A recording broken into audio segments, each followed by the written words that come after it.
दोस्तों, कहानी शुरू करने से पहले आप सभी से एक छोटी सी विनती है। हमारे YouTube channel ad novel boy को जरूर सब्सक्राइब करें। यह कहानी पूर्णतः काल्पनिक फिक्शनल है। इसका वास्तविक जीवन से कोई संबंध नहीं है। कहानी का नाम है रीबोर्न एम्परर। तो चलिए कहानी शुरू करते हैं। अखाड़े में आकर्ष और महिला एल्डर रुद्र, आपके हिसाब से आयुषी और यश दोनों में से कौन इस मुकाबले का विजेता हो सकता है? जैसे ही आयुषी और यश के बीच मुकाबला शुरू हुआ, तक्षक गुरुकुल के उप प्रमुख शुभम ने आकर्ष से सवाल किया। दोनों की लड़ाई समान स्तर पर है। जिस हिसाब से लड़ाई चल रही है, उसके साथ विजेता कौन होगा इसका फैसला करना आसान नहीं है। लेकिन अगर यह लड़ाई ज्यादा लंबे समय तक चली, मुझे पूरा विश्वास है कि इस मुकाबले को आयुषी जीतेगी। आकर्ष ने अपनी भारी आवाज में जवाब दिया। लगता है तुम्हारी उम्र के साथ तुम्हारी बुद्धि में वृद्धि नहीं हुई। ठीक इसी समय पर एक व्यक्ति की आवाज आकर्ष के कानों में पड़ी। एक मध्य अवस्था का आदमी था, जो तक्षक गुरुकुल के समूह से थोड़ी ही दूरी पर अपने खुद के समूह के साथ बैठा था। नितिन, अपने शब्दों पर नियंत्रण रखो। तुम इस समय जिससे बात कर रहे हो वह तक्षक गुरुकुल के एल्डर हैं। भले ही तुम विषधर गुरुकुल के उप प्रमुख हो, लेकिन तुम्हारे पास हमारे गुरुकुल के एल्डर का मजाक उड़ाने का कोई अधिकार नहीं है। उस मध्य अवस्था के आदमी की मजाक भरी आवाज सुनकर तक्षक गुरुकुल के उप प्रमुख शुभम ने गुस्से से भरे स्वर में कहा। उनकी आवाज धीमी नहीं थी, इस कारण आसपास के पूरे क्षेत्र में उनके शब्द गूंजने लगे। उनकी तेज आवाज ने न सिर्फ आसपास दूसरे योद्धाओं का, बल्कि राजा विराट, तीसरे राजकुमार और चिराग का ध्यान भी अपनी तरफ खींच लिया। मैं कहाँ इसका मजाक उड़ा रहा हूँ? यह खुद अपना मजाक उड़ा रहा है। साफ दिख रहा है कि दोनों के बीच बराबरी का मुकाबला चल रहा है। ऐसे में इसका यह कहना कि आयुषी मुकाबला जीत सकती है, मेरी जगह कोई भी होगा तो इसकी यह बात सुनकर इसका मजाक ही उड़ाएगा। विषधर गुरुकुल के उप प्रमुख नितिन ने कहा। उसके शब्द भी धीमे नहीं थे, तो लोगों को तुरंत पता चल गया कि दोनों के बीच किस बात को लेकर बहस हो रही है। तुरंत ही लोगों ने आकर्ष को लेकर चर्चाएं करना शुरू कर दिया। वह सभी भी अब आकर्ष का मजाक उड़ा रहे थे। तो तुम्हारा कहना है कि मेरे शब्द मजाक है? ठीक है, फिर इस मजाक को थोड़ा और मजाकिया बनाते हैं। मेरे साथ एक शर्त लगाना चाहोगे? आकर्ष ने सभी की नजरों को नजरअंदाज किया और सीधा नितिन से सवाल किया। शर्त? कैसी शर्त? नितिन ने दिलचस्पी दिखाते हुए पूछा। शर्त इस बात को लेकर कि इस मुकाबले को कौन जीतेगा। अगर आयुषी यह मुकाबला जीतती है तो शर्त में जीतूंगा। तब तुम मुझे 50,000 उच्च श्रेणी के देवमणि दोगे। अगर इस मुकाबले को यश जीतता है तो शर्त तुम जीत जाओगे। उस स्थिति में मैं तुम्हें 1,00,000 उच्च श्रेणी के देवमणि दूंगा। आकर्ष ने जवाब दिया। उसके इस जवाब को सुनकर चारों तरफ सन्नाटा छा गया। एक बार के लिए सभी के मन में यही विचार आया कि कहीं तक्षक गुरुकुल का यह एल्डर रुद्र पागल तो नहीं हो गया है। अगर दोनों शर्त लगा भी रहे थे तो भी कीमत कम से कम बराबर रखनी चाहिए थी। एल्डर रुद्र, जल्दबाजी में कुछ भी मत कीजिए। नितिन के शब्दों पर आपको गुस्सा करने की जरूरत नहीं है। वह बस आपको उकसा रहा है। उप प्रमुख शुभम ने आकर्ष को समझाने की कोशिश की। उन्हें लग रहा था कि आकर्ष सिर्फ आवेग में आकर यह सब कुछ कर रहा है। चिंता ना करें, मैं अपने पूरे होश में हूं, आकर्ष ने शुभम की बात का जवाब देते हुए कहा। इसके बाद उसने वापस से नितिन की तरफ देखा और गंभीर स्वर में पूछा, तो क्या कहते हो? शर्त स्वीकार है? स्वीकार है, लेकिन मुझे तुम्हारी पहचान के बारे में कुछ भी पता नहीं है। क्या पता तुम शर्त हारने के बाद देवमणि लेकर भाग जाओ? नितिन ने जवाब दिया। अगर ऐसी बात है तो मैं अपने देवमणि पहले जमा करवाऊंगा। तुम भी अपने देवमणि जमा करवाओ, आकर्ष ने नितिन से कहा। तब तो मैं भी इस शर्त का भाग बनना चाहूंगा। मैं निर्णायक बनता हूं, तीसरा राजकुमार जो कि अभी तक अपने कक्ष में बैठा था, आकर्ष और नितिन की बातें सुनकर सभी के सामने आया और तेज आवाज में बोला। तीसरे राजकुमार को अपने सामने देखकर नितिन भी अपने कहे शब्दों से पीछे नहीं हट पाया। आकर्ष ने जैसा कहा था, उसने अपने हिस्से के सारे उच्च श्रेणी के देवमणि तीसरे राजकुमार के पास जमा करवा दिए। अब मजबूरी में नितिन को भी 50,000 देवमणि जमा करवाने पड़े। मुकाबले से ज्यादा दिलचस्पी लोग अब इस शर्त में ले रहे थे। दोनों पक्षों ने जैसे ही देवमणि जमा करवाएं, लोगों का पूरा ध्यान फिर से अखाड़े की तरफ चला गया। अब आयुषी और यश के मुकाबले के बाद ही तय होने वाला था कि यह सारे देवमणि किसको मिलने वाले थे। मेरे हिसाब से तो यह रहस्यमयी इंसान थोड़ा पागल है। इतनी जल्दबाजी में इसको शर्त लगाने की क्या जरूरत थी? तीसरे राजकुमार ने ऊर्जा के माध्यम से संदेश भेजकर कक्ष में बैठे राजा विराट से कहा, मुझे ऐसा नहीं लगता। इससे पहले तो मुझे भी यही लग रहा था कि आयुषी और यश दोनों बराबरी पर है, पर अब ध्यान से देखने के बाद मुझे समझ में आ रहा है कि आयुषी यश से एक कदम आगे है। मेरे हिसाब से ही आयुषी ने अभी तक अपनी पूरी ताकत प्रदर्शित नहीं की है। अगर उसकी ताकत में हल्की सी भी वृद्धि होती है तो यश उसके सामने टिक नहीं पाएगा और यह मुकाबला आयुषी जीत जाएगी। राजा विराट ने वापस ऊर्जा के माध्यम से संदेश भेजकर जवाब दिया। इस जवाब को सुनकर एक बार के लिए तो तीसरा राजकुमार भी दंग रह गया। अगर किसी और ने यह बात कही होती तो वह संदेह करता, लेकिन अपने बड़े भाई पर उसे अंधा विश्वास था। अब वह भी ध्यान से आयुषी को देखने लगा और बहुत जल्द उसे भी समझ में आ गया कि उसके बड़े भाई के कहने का मतलब क्या था। वह देख पा रहा था कि जब आयुषी प्रहार कर रही थी तो यश को थोड़ा दर्द महसूस हो रहा था, वहीं जब यश प्रहार कर रहा था उस समय आयुषी को हल्का सा भी दर्द महसूस नहीं हो रहा था, जिसका मतलब बिल्कुल साफ था कि आयुषी की ताकत यश से थोड़ी तो आगे है। थोड़ी ही देर में परिणाम सामने आ गया। जैसा कि राजा विराट ने कहा था, आयुषी इस मुकाबले को जीत गई। असंभव। नितिन के मुंह से आश्चर्य के मारे सिर्फ यही एक शब्द निकल पाया। इस समय वो अकेला नहीं था जो ऐसी प्रतिक्रिया दे रहा था। वहां मौजूद सभी योद्धाओं की प्रतिक्रियाएं भी ऐसी ही थी। इस आश्चर्य का सबसे बड़ा कारण तो यह था कि आयुषी थोड़ी देर पहले छठे स्थान पर थी।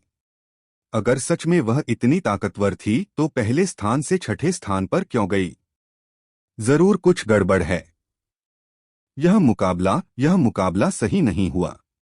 आयुषी ने जरूर बेईमानी की होगी, नितिन ने अविश्वास से भरे स्वर में कहा। अगर उसने बेईमानी की होती तो तीसरे राजकुमार और राजा विराट को भी इस बारे में पता चलता। तुम ध्यान से नहीं देख पा रहे तो इसमें दूसरों की गलती क्यों निकाल रहे हो? आकर्ष ने नितिन की बात का कटाक्ष करते हुए कहा। अब की बार नितिन जवाब में कुछ बोल नहीं पाया। बोलता भी क्या? वह आकर्ष का मजाक बनाना चाह रहा था, लेकिन यहाँ उसका खुद का मजाक बन गया था। अखाड़ा पूरी तरह से शांत हो चुका था। गंजगिरी प्रदेश के प्रदेश प्रमुख महेंद्र को भी विश्वास नहीं हो रहा था कि उनका योद्धा इस तरह से हार गया था। नहीं, मैं फिर से तुम्हारे साथ शर्त लगाऊंगा। ठीक इसी समय पर नितिन की गंभीरता से भरी आवाज फिर से सुनाई दी। अब किस बात को लेकर शर्त लगाओगे? आकर्ष ने बिल्कुल शांत स्वर में पूछा। एक बार फिर सभी का ध्यान उन दोनों की तरफ केंद्रित हो गया। वैसे तो आयुषी ने पहला स्थान हासिल कर लिया था, लेकिन इस समय पर किसी को भी इस बात में जरा सी भी दिलचस्पी नहीं थी। यहाँ तक कि आयुषी के पिता का ध्यान भी आयुषी की जीत से ज्यादा आकर्ष और नितिन पर था। अभी भी एक योद्धा आया नहीं है। हम उसको लेकर शर्त लगाएंगे, नितिन ने जवाब दिया। उसके इस जवाब को सुनकर लोगों के बीच फिर से चर्चाएं शुरू हो गई। अब की बार तो वह बुजुर्ग अवस्था की महिला जो अभी तक किसी पर भी ध्यान नहीं दे रही थी, उसका ध्यान भी आकर्ष और नितिन की तरफ आ गया। वहां पर मौजूद प्रत्येक योद्धा जानता था कि जो योद्धा अभी तक यहां पर नहीं आया था वह कौन था। जो यहां पर आया नहीं है उसको लेकर तुम क्या शर्त लगाना चाहोगे? आकर्ष ने पूछा। वह यहां पर आएगा या नहीं, हम इस बात को लेकर शर्त लगाएंगे, नितिन ने तुरंत जवाब दिया। यह सुनकर एक बार के लिए आकर्ष सोच में पड़ गया। पर उसकी चुप्पी को देखकर नितिन को लगा कि शायद वह डर गया है, तो उसने लालच देते हुए कहा, चिंता मत करो, अब की बार कीमत में तय करूंगा। अगर आकर्ष यहाँ पर आता है तो शर्त तुम जीत जाओगे, तब मैं तुम्हें 50,000 उच्च श्रेणी के देवमणि दूंगा। लेकिन अगर वह नहीं आता है तो शर्त में जीत जाऊंगा और तब तुम्हें 1,00,000 देवमणि मुझे देने होंगे। 50,000 देवमणि मुझे तुम्हें देने हैं। अगर मैं जीत जाऊंगा तो तुम्हें मुझे सिर्फ 50,000 देवमणि देनी होंगे। नितिन का यह जवाब सुनकर अधिकांश लोग उसको लेकर मन ही मन उसका मजाक उड़ाने लगे। हर किसी को समझ में आ रहा था कि नितिन का इरादा आकर्ष को लूटने का था। अब की बार राजा विराट अपने आप को रोक नहीं पाए और वह खुद सभी के सामने प्रकट हुए। उनके साथ चिराग भी था। यह आकर्ष तुम्हारा दोस्त है ना? राजा विराट ने चिराग से पूछा। हाँ, सिर्फ दोस्त नहीं है बल्कि उसने एक बार मेरी जान भी बचाई है। इसलिए मैं बस यही उम्मीद कर रहा हूं कि वह यहां पर ना आए, चिराग ने जवाब दिया। मुझे शर्त स्वीकार है, लेकिन मैं कुछ परिवर्तन करना चाहता हूं, आकर्ष ने नितिन से कहा। जिस बात पर हम शर्त लगा रहे हैं उसे छोड़कर तुम और कोई भी परिवर्तन कर सकते हैं, नितिन ने मुस्कुराते हुए जवाब दिया। चिंता मत करो, जिस बात पर हम शर्त लगा रहे हैं मैं उसमें परिवर्तन वैसे भी नहीं करने वाला। मैं कीमत में परिवर्तन करूंगा। जब तुम्हें अपनी जीत पर इतना विश्वास है तो कीमत को बढ़ाते हैं। मैं 2,00,000 उच्च श्रेणी के देवमणियों के शर्त लगाऊंगा, जबकि तुम 5,00,000 उच्च श्रेणी के देवमणियों की शर्त लगाओगे। क्या कहते हो? यह नई कीमत स्वीकार है, आकर्ष ने कहा। यह सुनकर नितिन एक पल के लिए चुप हो गया। 5,00,000 उच्च श्रेणी के देवमणि कोई छोटी रकम नहीं थी। उसके पास इतने सारे देवमणि नहीं थे, लेकिन वह इस सुनहरे अवसर को अपने हाथ से जाने नहीं देना चाहता था। मुझे स्वीकार है। 1 मिनट तक सोचने के बाद नितिन ने जवाब दिया। सिर्फ तुम्हारे कहने से कुछ नहीं होता। तुम्हारे पास इतनी रकम भी है? आकर्ष ने पूछा। यह सुनकर नितिन के चेहरे का रंग उड़ गया। नितिन के पास इतनी बड़ी रकम नहीं थी। तुम क्या कहना चाहते हो? नितिन ने पूछा। मैं यह कहना चाहता हूं कि तुम्हारे पास इतनी रकम नहीं है, आकर्ष ने कहा। मेरे पास इतनी रकम नहीं है, यह बात सच है, लेकिन हमारा गुरुकुल यह रकम दे देगा, नितिन ने जवाब दिया। और इस बात का क्या सबूत है कि तुम्हारा गुरुकुल तुम्हारे लिए इतनी बड़ी रकम चुकाएगा? आकर्ष ने पूछा। तुम्हें शायद पता नहीं है, विषधर गुरुकुल के गुरुकुल प्रमुख मेरे बड़े भाई हैं। मेरे लिए वह कोई भी कीमत चुकाने को तैयार है। फिर यह 5,00,000 उच्च श्रेणी के देवमणि तो कुछ भी नहीं है, नितिन ने आकर्ष के साथ साथ तीसरे राजकुमार की तरफ देखते हुए भी कहा। ठीक है, आकर्ष ने जवाब दिया और फिर अपने चेहरे पर लगे नकाब को हटा दिया। उसके ऐसा करते ही सभी लोगों की नजर उसके चेहरे पर जाकर केंद्रित हो गई। तुम तो जवान हो, नितिन उसके चेहरे को देखकर चौंक पड़ा। अभी तक उसे लग रहा था कि आकर्ष कोई बुजुर्ग अवस्था का आदमी है क्योंकि उसकी आवाज वैसी थी, पर उसे इसकी बिल्कुल भी उम्मीद नहीं थी कि नकाब के पीछे कोई जवान अवस्था का आदमी होगा। वुश! नकाब हटाने के तुरंत बाद आकर्ष अपने स्थान से गायब हुआ और सीधा अखाड़े के अंदर आ गया। आकर्ष, मैं नव प्रदेश की तरफ से मुकाबला करूंगा, सभी के सामने अपनी पहचान उजागर करते हुए आकर्ष ने कहा। क्या? जैसे ही उसने अपनी पहचान उजागर की, पूरे अखाड़े में चर्चाएं शुरू हो गई। आकर्ष, आकर्ष, आकर्ष! नव प्रदेश के योद्धा आकर्ष का नाम चिल्लाने लगे। उनकी आवाज ने सभी को पूर्ण रूप से विश्वास दिला दिया कि जो योद्धा तक्षक गुरुकुल से अखाड़े में आया है वही आकर्ष है जो नव प्रदेश की तरफ से मुकाबला करेगा। आयुषी, जिससे आकर्ष मुकाबला करने वाला था, उसकी आंखें आश्चर्य से बड़ी होने लगी। दरअसल जब उसने पहली बार आकर्ष के बारे में सुना था तब आकर्ष को लेकर उसके मन में एक जिज्ञासा उत्पन्न हो गई थी। ऐसा नहीं था कि वह पहली बार किसी ताकतवर योद्धा के बारे में सुन रही थी। असल बात तो यह थी कि यहाँ पर 100 वर्ष से कम उम्र के योद्धाओं की बात हो रही थी और इनमें आकर्ष सबसे कम उम्र का था। आयुषी काफी लंबे समय से इंतजार कर रही थी कि कब आकर्ष मुकाबला करने के लिए आएगा, लेकिन उसने बिल्कुल भी नहीं सोचा था कि जब आकर्ष उसके सामने आएगा तो वह उसका प्रतिद्वंद्वी बनकर आएगा। यश, जो कि आयुषी से हारने के बाद दूसरे स्थान पर जा चुका था, उसके चेहरे का रंग काला पड़ने लगा क्योंकि अब वह तीसरे स्थान पर जाने वाला था, जिसका मतलब था कि उसे सिर्फ एक ऊर्जा मंत्र गोली मिलने वाली थी। गंजगिरी प्रदेश के प्रदेश प्रमुख महेंद्र को आकर्ष को खत्म करने का मन कर रहा था, लेकिन वो जानता था कि वह खुद आकर्ष को नहीं मार सकता है, तो उसने अपने पास में बैठी उस बुजुर्ग अवस्था की महिला को उकसाने की कोशिश की। वरिष्ठ, आप जिसका इंतजार कर रही थी वह यहाँ पर आ चुका है। अब इसे मारने में बिल्कुल भी देरी मत कीजिए। आपको इससे बेहतर अवसर फिर कभी भी नहीं मिलेगा, प्रदेश प्रमुख महेंद्र ने कहा। वह मेरा शिकार है, तो मुझे बताने की कोशिश मत करो कि मुझे कब प्रहार करना है। तुम्हारा काम बस मुझे यहाँ तक लाने का था, जो तुमने पूरा कर लिया। अब अगर फिर से मुझे समझाने की कोशिश की है तो कभी किसी और को समझाने के लायक नहीं रहोगे, उस बुजुर्ग अवस्था की महिला ने गंभीर स्वर में जवाब दिया। उसकी आवाज सुनकर प्रदेश प्रमुख महेंद्र बुरी तरह से डर गया और उसने अपना सिर झुका लिया।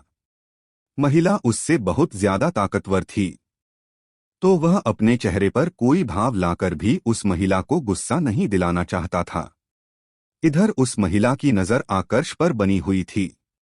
वह चाहती तो आकर्ष को उसी समय खत्म कर सकती थी, पर उसने जल्दबाजी में कुछ भी नहीं किया। उसे पता था कि आकर्ष इतना कमजोर है कि वह जब चाहे उसे खत्म कर सकती है, इसलिए उसने फिलहाल के लिए आकर्ष को रोकने की कोशिश नहीं की। एक प्रकार से वह भी यह देखना चाहती थी कि आकर्ष की ताकत कितनी है। लेकिन इन सब लोगों के अलावा बाकी जितने भी योद्धा वहां पर थे, जो आकर्ष को काफी लंबे समय से जानते थे, उन्हें आकर्ष की चिंता हो रही थी। इनमें राजा विराट, तीसरा राजकुमार चिराग, प्रदेश प्रमुख उदय सिंह, एल्डर उद्धव जैसे योद्धा शामिल थे। इन्हें पता था कि वहां पर कोई आया हुआ है जो आकर्ष को मारना चाहता है, इसलिए वह सभी यही उम्मीद कर रहे थे कि आकर्ष वहां पर न आए। लेकिन अब क्या किया जा सकता है? आकर्ष तो वहां पर आ चुका था। उनकी स्थिति ऐसी थी कि वह इस समय पर आकर्ष को यह भी नहीं कह सकते थे कि वह वहां से चला जाए, क्योंकि उन्हें पता था कि जो योद्धा आकर्ष को मारने आया है उसकी ताकत इतनी ज्यादा है कि अब अगर आकर्ष ने भागने की भी कोशिश की तो भी वह उस योद्धा से बच नहीं पाएगा। नहीं, मेरे साथ धोखा हुआ है। अचानक से पूरे अखाड़े में नितिन की कर्कश आवाज गूंजने लगी। बस बहुत हो गया नितिन, हर बार तुम्हारे यह बहाने नहीं चलेंगे। यह मत भूलो कि तुमने ही सामने से इस शर्त को रखा था। तुम कोई छोटे बच्चे नहीं हो कि बार बार तुम भूल करोगे और अपनी जिम्मेदारियां से पीछे है जाओगे। 5 लाख उच्च श्रेणी के देवमणियों की शर्त तुमने लगाई है और तुम्हें 1 महीने के भीतर इन देवमणियों को हमारे पास जमा करवाना होगा। अगर तुमने ऐसा नहीं किया तो मैं खुद तुम्हारे विषधर गुरुकुल में यह देवमणि लेने आऊंगा, तीसरे राजकुमार ने गुस्से से भरे स्वर में कहा। जब से उन्हें पता चला था कि आकर्ष उनके चिराग का दोस्त है, तब से आकर्ष के प्रति उनके दिल में एक विशेष स्थान बन चुका था। ऐसे में अब जब आकर्ष सभी के सामने अपनी पहचान उजागर कर चुका था तो तीसरा राजकुमार भला उसका पक्ष कैसे नहीं लेता। तीसरे राजकुमार की बात सुनकर नितिन पूरी तरह से टूट गया। वह वही घुटनों के बल गिर गया और अपनी बेबसी पर गुस्सा प्रदर्शित करने लगा। लेकिन अब क्या किया जा सकता था? गलती तो उससे हो गई थी। दूसरी तरफ अखाड़े में आयुषी अभी भी आकर्ष को देखकर स्तब्ध खड़ी थी। पहला स्थान तुम्हारे पास है तो मैं सिर्फ तुम्हारे साथ मुकाबला करूंगा। तुम सब लोग थोड़ी देर पहले मेरे बारे में ही बातें कर रहे थे। तुम मुझे यह तो बताने की जरूरत नहीं है कि तुम्हें अपनी हार स्वीकार कर लेनी चाहिए, लेकिन अगर तुम मुकाबला करना चाहती हो तो कर सकती हो। मैं तुम पर कोई जवाब ही प्रहार नहीं करूंगा। अगर तुमने मुझे जख्मी कर दिया तो मैं अपनी हार स्वीकार कर लूंगा। इसलिए अपना सबसे शक्तिशाली प्रहार करो, आकर्ष ने आयुषी की तरफ देखते हुए कहा।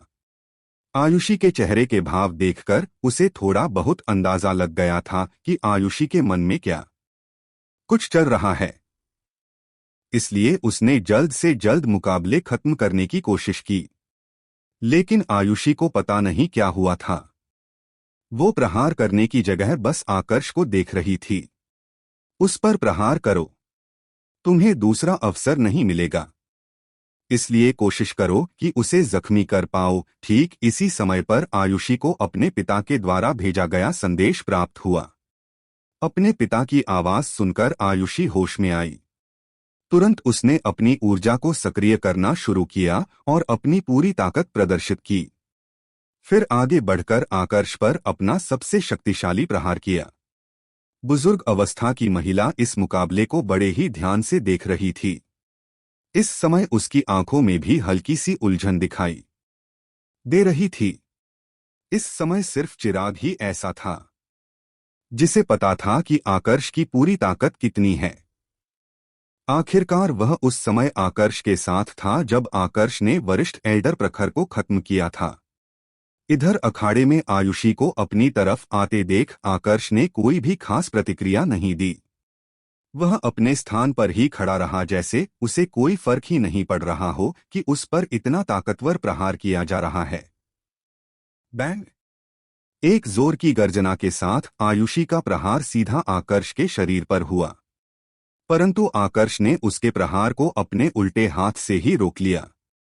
आयुषी के इस प्रहार से जख्मी होना तो दूर की बात थी, आकर्ष अपने शरीर से 1 इंच भी हिला तक नहीं था। सिर्फ इसी से साफ पता चल रहा था कि आयुषी और आकर्ष की ताकत के बीच कितना बड़ा अंतर है। अपनी हार मान लो, वह तुमसे बहुत आगे है। ठीक इसी समय पर आयुषी को फिर से अपने पिता का संदेश प्राप्त हुआ। अपने पिता का यह संदेश सुनकर आयुषी दंग रह गई। इतने सालों में यह पहली बार था जब उसके पिता ने उसे किसी मुकाबले से पीछे हटने को कहा था। इधर अखाड़े के बाहर जितने लोग खड़े थे वह भी यह मुकाबला देखकर दंग रह गए थे।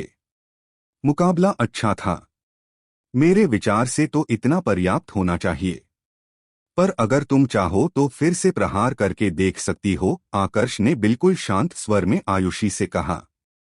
वह बात तो आयुषी से कर रहा था, लेकिन पता नहीं क्यों उसका ध्यान आयुषी पर नहीं था। उसकी नजर अखाड़े में मौजूद बाकी लोगों पर थी। मैं अपनी हार स्वीकार करती हूँ, आयुषी ने स्पष्ट जवाब दिया और पीछे हट गई। आयुषी के इस जवाब को सुनकर आकर्ष थोड़ा पीछे हटा और वहां से जाने लगा। वहीं रुक जाओ! ठीक इसी समय पर एक आवाज उसे सुनाई दी, जिसे सुनकर वह अपने स्थान पर रुकने के लिए मजबूर हो गया। यह आवाज एक महिला की थी, जिसको आकर्ष ने पहले कभी सुना तो नहीं था, लेकिन पहचान जरूर गया था कि यह आवाज किसकी हो सकती है। अखाड़े में इस समय तक और भी बहुत कुछ हो रहा था। विषधर गुरुकुल के सदस्य आकर्ष पर गुस्सा थे। नव प्रदेश के सदस्य आकर्ष के बारे में चर्चाएं कर रहे थे और उसकी प्रशंसा कर रहे थे। तो तीसरी तरफ तक्षक गुरुकुल के सदस्य अभी भी इस सच्चाई को जानकर आश्चर्यचकित थे कि जिस आकर्ष के बारे में इतने लंबे समय से बातें हो रही थी वह उनकी खुद के गुरुकुल का एक एल्डर था। चिराग, राजा विराट और तीसरे राजकुमार के बीच भी अलग बातें हो रही थी, मगर जैसे ही उस महिला की आवाज सुनाई दी, सभी का ध्यान एक साथ उसकी तरफ चला गया। इस महिला को आकर्ष को पहचानने वाले पहली नजर में ही पहचान गए थे।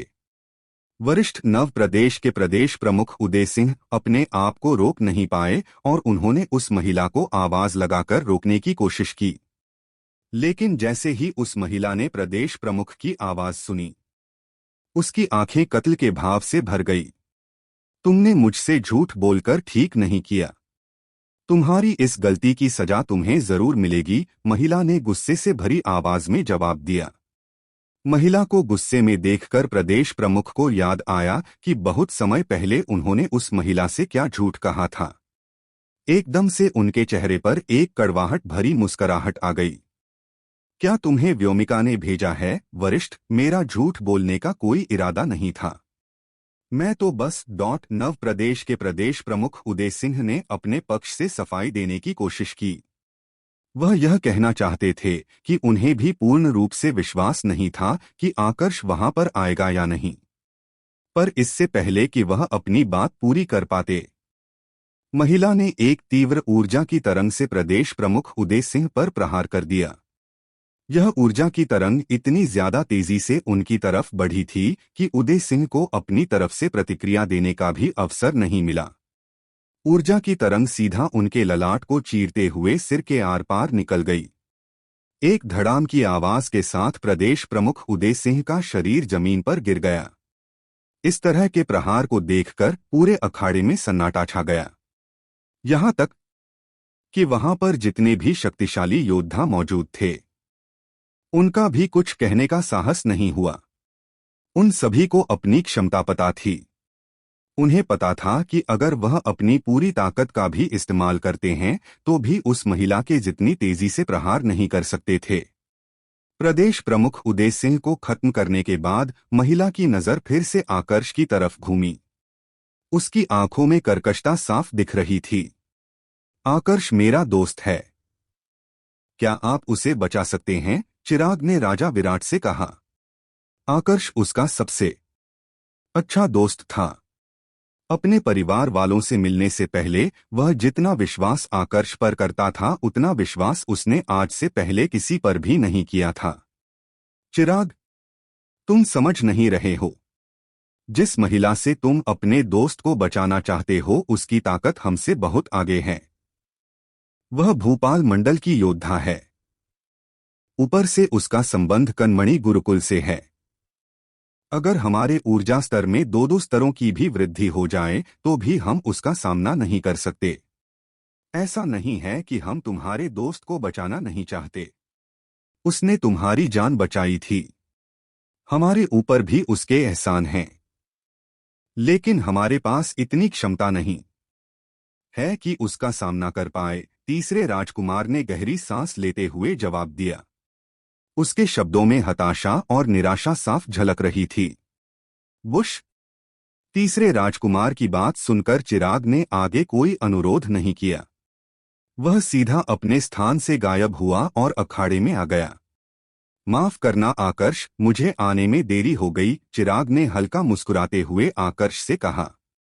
इसके बाद उसने आकर्ष को बोलने का भी अवसर नहीं दिया और सीधा उस महिला की तरफ देखते हुए कहा, वरिष्ठ, मैं नहीं जानता कि मेरे दोस्त आकर्ष से क्या गलती हुई है।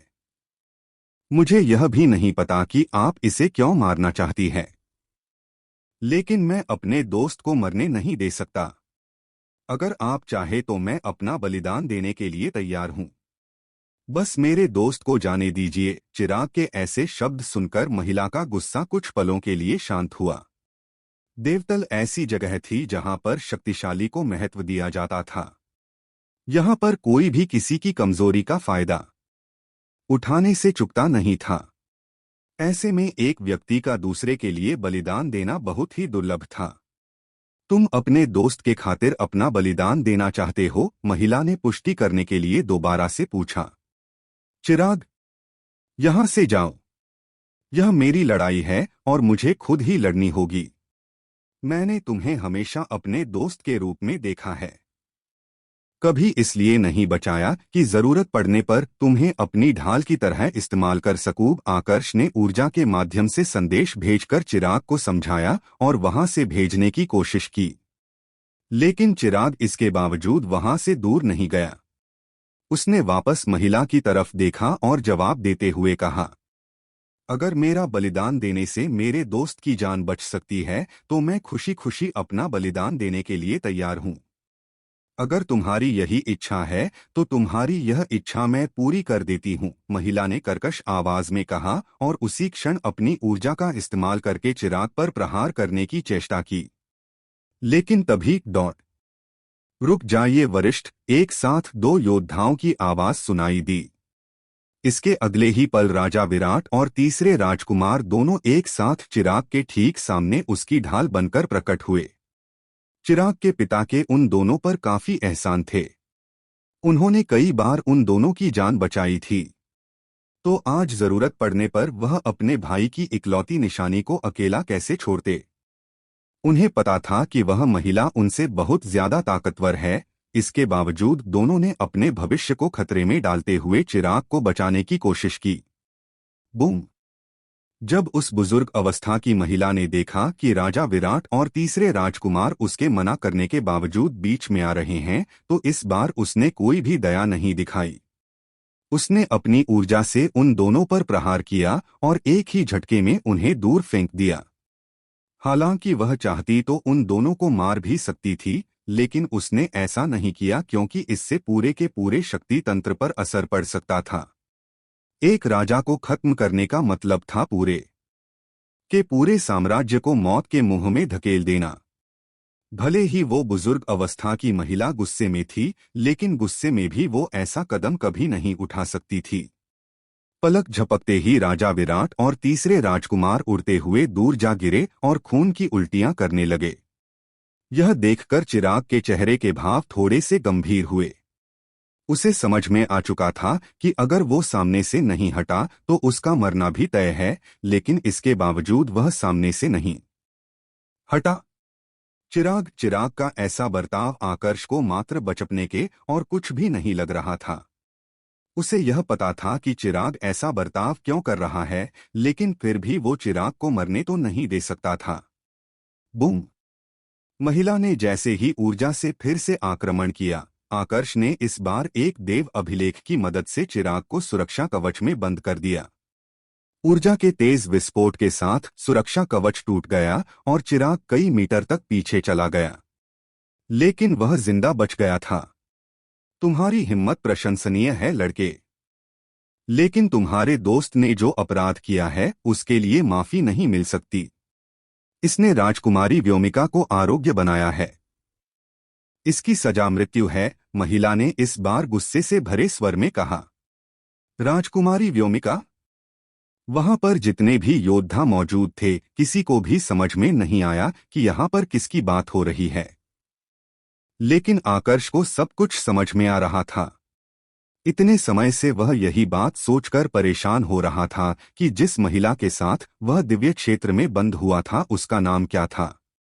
आज जाकर उसे उसका नाम पता चला था, लेकिन एक बात अभी भी उसे समझ में नहीं आ रही थी कि व्योमिका उसे मरवाने की कोशिश क्यों कर रही थी। क्या व्योमिका ने खुद कहा कि वह मुझे मारना चाहती है?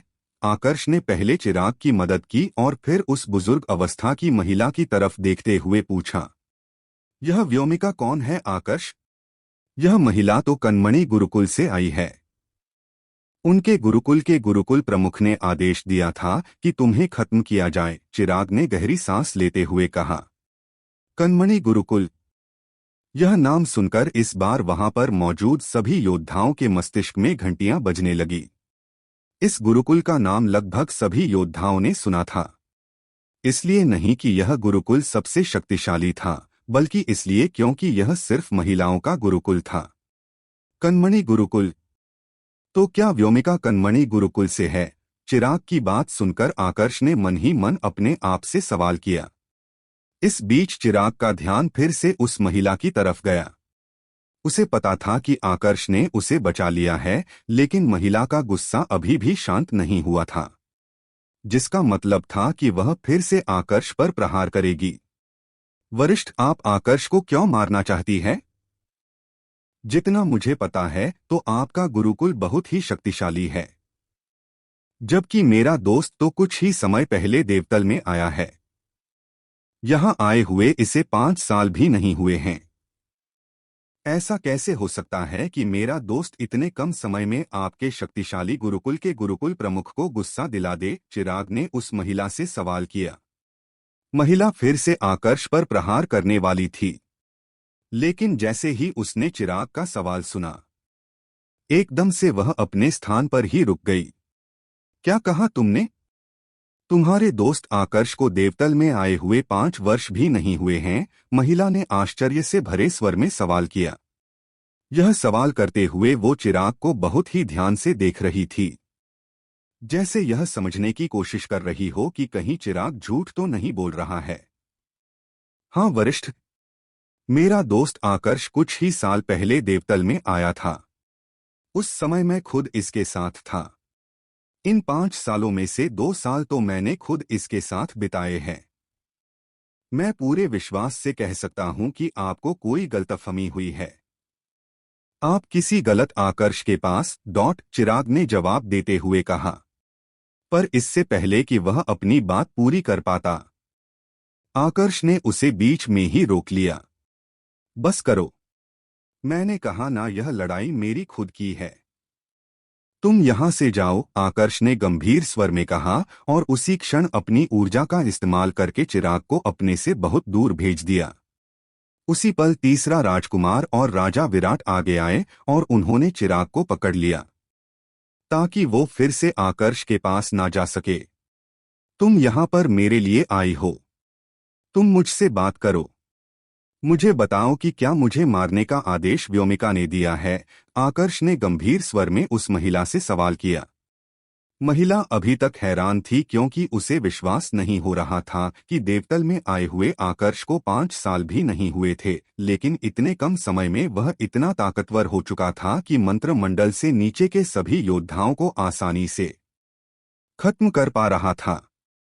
कोई भी सामान्य योद्धा जिसने देवतल में प्रवेश किया हो, शुरुआत के कई वर्षों तक उसका ऊर्जा स्तर रक्त आरंभ मंडल के पहले स्तर में ही फंसा रहता था। ऐसे में आकर्ष का इतने कम समय में इतनी ताकत हासिल करना साफ बता रहा था कि उसके पीछे कोई बड़ा योद्धा था। ऐसे में जब महिला ने आकर्ष का सवाल सुना तो उसका गुस्सा फिर से जाग उठा। उसने कर्कश आवाज में कहा, जो मरने वाला हो उसे जवाब जानने की आवश्यकता नहीं होती। महिला का यह जवाब सुनकर आकर्ष के चेहरे पर एक मुस्कुराहट आ गई। उस मुस्कुराहट को देखकर महिला के मन में एक अजीब सी भावना उत्पन्न होने लगी। क्या यह पागल हो गया है? महिला ने मन ही मन अपने आप से सवाल किया। तुम्हारी प्रतिक्रिया ने बता दिया कि व्योमिका ने मुझे खत्म करने का आदेश नहीं दिया है। उसके साथ जो कुछ हुआ था उसकी जिम्मेदारी मैं लेने को तैयार हूं। अपने गुरुकुल प्रमुख को जाकर कहना कि मैं बहुत जल्द तुम्हारे गुरुकुल में आऊंगा और एक योद्धा की तरह शादी के लिए व्योमिका का हाथ मांगूंगा, आकर्ष ने शांत स्वर में कहा। उसका इस प्रकार का जवाब सुनकर महिला पूरी तरह से दंग रह गई। उसे तो लग रहा था कि आकर्ष खुद को बचाने की कोशिश करेगा, लेकिन यहाँ पर तो आकर्ष उसे सामने से बता रहा था कि वह व्योमिका का हाथ मांगने आएगा। जब महिला इस बारे में सोच ही रही थी, उस दौरान आकर्ष का शरीर हवा में उड़ने लगा था। बहुत जल्द फिर से मुलाकात होगी, आकर्ष ने महिला की तरफ देखते हुए कहा। जैसे ही उसकी बात खत्म हुई, उसके पीछे से एक काले रंग का कपड़ा धूल घूमते हुए आगे आया और उसके शरीर के चारों तरफ लिपटने लगा। यह देखकर महिला को तुरंत समझ में आ गया कि आकर्ष क्या करने की कोशिश कर रहा है। उसने अपनी ऊर्जा के साथ एक शक्तिशाली प्रहार आकर्ष पर कर दिया। बूम! एक तेज धमाका हुआ और वह पूरा क्षेत्र कंपन करने लगा। अफसोस, महिला यहां पर आकर्ष को कोई भी नुकसान पहुंचाने में असमर्थ रही। उसकी ऊर्जा आकर्ष के शरीर को स्पर्श कर पाती उससे पहले ही आकर्ष एक छाया में बदलकर वहां से गायब हो गया। लेकिन उसके वहां से जाने के बाद जो ऊर्जा का धमाका हुआ था, उससे इतनी भयंकर और आत्मघाती ऊर्जा तरंगे बाहर निकलने लगी कि पलक झपकते ही वहां पर आए अधिकांश योद्धा धूल बनकर उड़ गए। इन्हें 16 प्रदेशों के कई प्रतिभाशाली योद्धा शामिल थे। सिर्फ कुछ योद्धा थे जो जिंदा बच पाए थे। यहाँ तक कि सभी प्रदेशों के प्रदेश प्रमुख और उनके एल्डरों की हालत भी इतनी ज्यादा खराब थी कि हर कोई खून की उल्टियां कर रहा था। आकर्ष अधिकांश योद्धा उस धमाके में बच गए थे, जिनमें से एक चिराग भी था। वह इसलिए बच पाया क्योंकि राजा विराट और तीसरे राजकुमार ने उसकी मदद की थी। लेकिन अपनी जान बचने के बाद भी चिराग इसके लिए खुश नहीं था। उल्टा वह चिंतित था क्योंकि उसका दोस्त कहीं गायब हो गया था। शांत हो जाओ, वह बिल्कुल सुरक्षित है। उसने एक विशेष प्रकार के देव अभिलेख का इस्तेमाल किया है जिसको छाया सेतु देव अभिलेख कहते हैं, राजा विराट ने चिराग को समझाते हुए कहा। छाया सेतु देव अभिलेख एक ऐसा देव अभिलेख है जिसका निर्माण करने के लिए चक्रपाल मंडल के योद्धा की आवश्यकता पड़ती है। चक्रपाल मंडल के योद्धाओं के लिए भी इसका निर्माण करना आसान नहीं होता। आकर्ष ने ऐसे देव अभिलेख का इस्तेमाल इतनी सरलता से कर लिया है। इसका मतलब है कि वह किसी चक्रपाल मंडल के योद्धा को जानता है, तीसरे राजकुमार ने भी चिराग को समझाते हुए कहा। इस समय पर सिर्फ वह दोनों नहीं थे जिनको उस देव अभिलेख के बारे में पता चल गया था, बल्कि वहां पर मौजूद अधिकांश योद्धाओं को उस देव अभिलेख के बारे में जानकारी मिल चुकी थी। स्वाभाविक तौर पर उस बुजुर्ग अवस्था की महिला को भी पता चल गया था कि आकर्ष किस तरह से बचकर निकला है। क्या छाया सेतु देव अभिलेख तुमने उसे दिया था? बुजुर्ग अवस्था की महिला ने राजा विराट की तरफ देखते हुए गंभीर स्वर में पूछा। वरिष्ठ, क्या आपको लगता है कि मेरे पास इतनी क्षमता हो सकती है कि मैं महामंत्र मंडल के चरम पर पहुंचे हुए योद्धाओं का सामना भी कर पाऊं?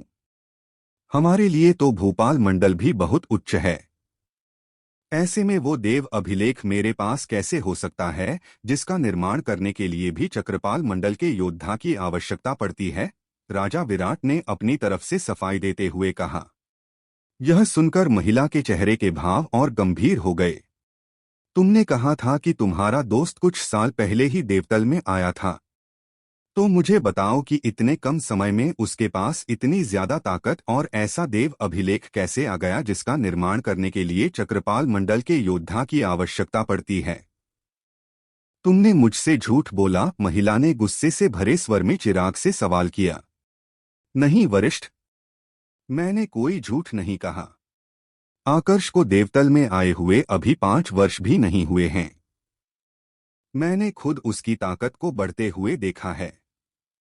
रही बात उसके पास छाया सेतु देव अभिलेख के होने की, तो उसके बारे में तो मैं भी नहीं जानता कि वह उसके पास कैसे आया, चिराग ने जवाब दिया। महिला उस पर गुस्सा करना चाहती थी, पर जब उसने ध्यान से उसके चेहरे के भाव देखे तो उसने पाया कि चिराग झूठ नहीं बोल रहा था। तो क्या सच में आकर्ष को देवतल में आए हुए 5 वर्ष भी नहीं हुए थे?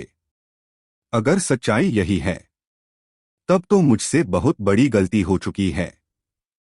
अगर उसने 5 वर्ष से भी कम समय में इतनी ताकत हासिल कर ली है तो उसके लिए आगे आने वाले 50 से 100 सालों में भोपाल मंडल और चक्रपाल मंडल में प्रवेश करना मुश्किल नहीं होगा। एक बार ऐसा हो गया तो वह हमारे गुरुकुल के लिए बड़ा खतरा बन जाएगा। मुझे जल्द से जल्द जाकर गुरुकुल प्रमुख को इस बारे में सूचित करना होगा, बुजुर्ग अवस्था की महिला ने मन ही मन अपने आप से कहा। वैसे तो देवतल में ऐसे योद्धा बहुत ही दुर्लभ होते थे जो इतने कम समय में इतनी ताकत हासिल कर लेते थे, इसलिए महिला को तुरंत विश्वास नहीं हुआ था। लेकिन चिराग भी झूठ नहीं बोल रहा था, इसलिए महिला को ना चाहते हुए भी उस पर विश्वास करना पड़ा। तुम्हारे शब्दों पर विश्वास करके मैं तुम्हें जिंदा छोड़ रही हूं, पर अगर मुझे पता चला कि तुमने आज झूठ कहा है तो याद रखना, तुम तो मरोगे। तुम्हारे साथ तुम्हारे राजनगर का शाही परिवार भी मरेगा, महिला ने एक गंभीर स्वर में चिराग से कहा और अपनी बात पूरी करने के बाद वहां से गायब हो गई। उसकी रफ्तार इतनी ज्यादा तेज थी कि राजा विराट को भी समझ में नहीं आया कि वह महिला किस दिशा में गई है। महिला के वहां से गायब होने के बाद सभी लोग राजा विराट के परिवार के बारे में चर्चा करने लगे।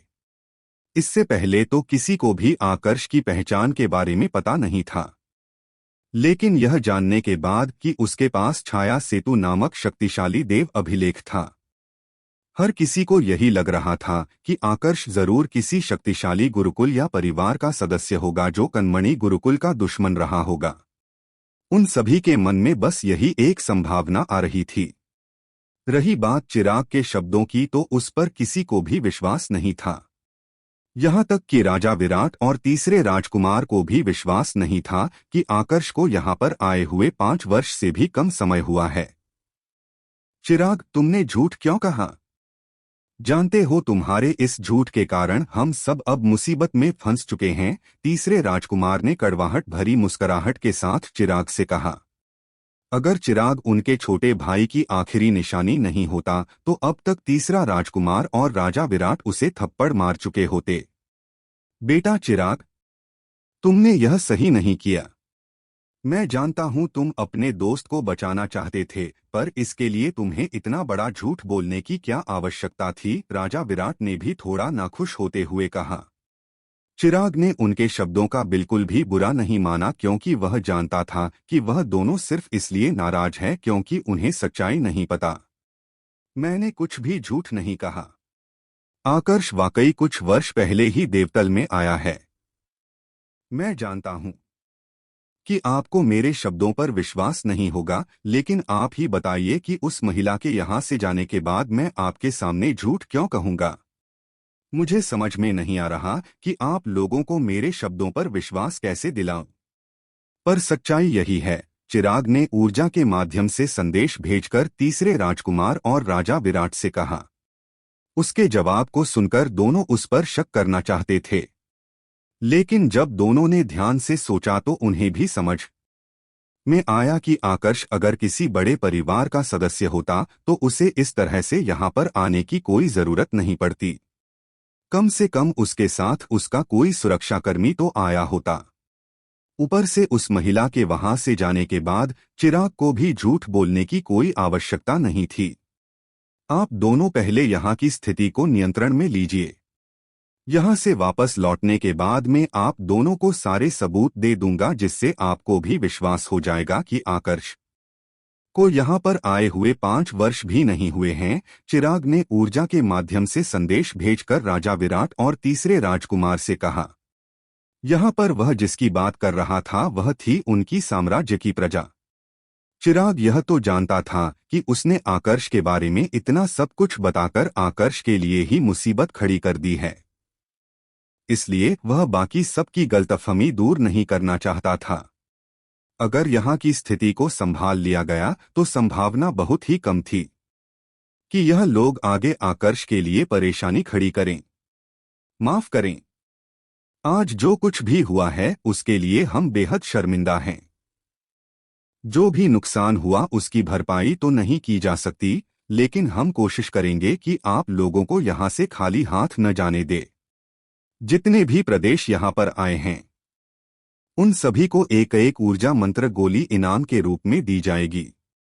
यह आपके जख्मों को तो नहीं भर सकती, लेकिन कम से कम आप सभी के दुख को थोड़ा कम कर सकती है।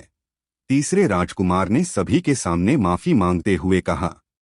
अब लोग चाहे गुस्सा ही क्यों ना हो, राजा के परिवार पर अपना गुस्सा कैसे निकाल सकते थे, इसलिए किसी ने भी इस बात को मुद्दा नहीं बनाया। राजा विराट ने किसी का भी समय बर्बाद नहीं किया। सभी को तुरंत ऊर्जा मंत्र गोलियां दी और उन्हें वहां से रवाना कर दिया। सभी प्रदेश प्रमुख यहां पर उन ऊर्जा मंत्र गोलियों के लिए ही आए थे। जैसे ही उन्हें गोलियां मिली, हर कोई अपने दुख को भूल गया। किसी ने भी इस मुद्दे पर बात नहीं की और एक एक करके वहां से गायब हो गए। सभी के वहां से जाने के बाद राजा विराट भी चिराग व तीसरे राजकुमार के साथ वापस अपने महल लौट आए। यहाँ पर चिराग ने दोनों को विस्तार से बताया कि आकर्ष से उसकी पहली मुलाकात कैसे हुई थी। पूरी कहानी सुनकर राजा विराट कुछ देर के लिए गहरी सोच में डूब गए। तुमने बहुत सही इंसान को अपना दोस्त बनाया है चिराग। मैंने देखा था कि वह तुम्हारी परवाह करता है। अगर ऐसा नहीं होता तो वह तुम्हें उस महिला के प्रहार से बचाने की कोशिश नहीं करता। कम से कम इतना तो स्पष्ट हो गया है कि उससे तुम्हें कोई खतरा नहीं है। रही बात उसकी ताकत की, तो मुझे उस पर भी कोई संदेह नहीं है। देवतल में आज से पहले कुछ योद्धाओं को कुछ विशेष अवसर मिले थे, जिनके साथ उन्होंने काफी जल्दी अपनी ताकत बढ़ाई थी। शायद तुम्हारे दोस्त को भी ऐसा ही कोई सुनहरा अवसर मिला होगा, राजा विराट ने अनुमान लगाते हुए कहा। वह सब तो ठीक है, लेकिन मुझे चिंता इस बात की हो रही है कि कहीं वह महिला उसे पकड़ ना ले, चिराग ने चिंतित स्वर में कहा। उसकी तुम चिंता मत करो। छाया सेतु देव अभिलेख कोई सामान्य देव अभिलेख नहीं है।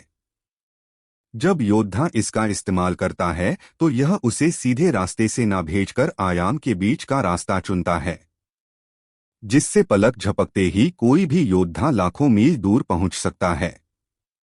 अगर वह महिला तुम्हारे दोस्त का पीछा करना भी चाहेगी तो भी उसके लिए आकर्ष को पकड़ पाना असंभव है, तीसरे राजकुमार ने कहा।